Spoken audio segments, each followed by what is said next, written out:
আজকে যাদেরকে উচ্ছেদ করতেছেন তারা প্রথমত হচ্ছে বাংলাদেশের নাগরিক, তারা প্রথম হচ্ছে এই দেশের মানুষ, তারা প্রথম হচ্ছে কারো ভাই, কারো স্ত্রী, কারো মনে করেন এই ছেলে, কারো সন্তান, এরপরে হচ্ছে হকার। সুতরাং হকার আসার আগে আপনাকে চিন্তা করতে হবে, সে হকারি করতেছে রাস্তায়, তার একটা ফ্যামিলি আছে, তার একটা পরিবার আছে, তার বউ আছে, তার সন্তান আছে, তার মা আছে, তার বাপ আছে।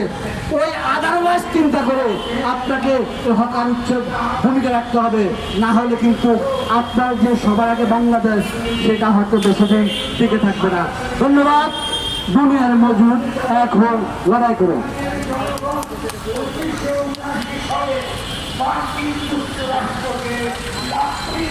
সংগ্রামী বন্ধুগণ, আমাদের মাঝে উপস্থিত আছেন বহুমুখী শ্রমজীবী হকার সমিতির কেন্দ্রীয় নেতা জাহাঙ্গীর এবং সাইফুল ভাই।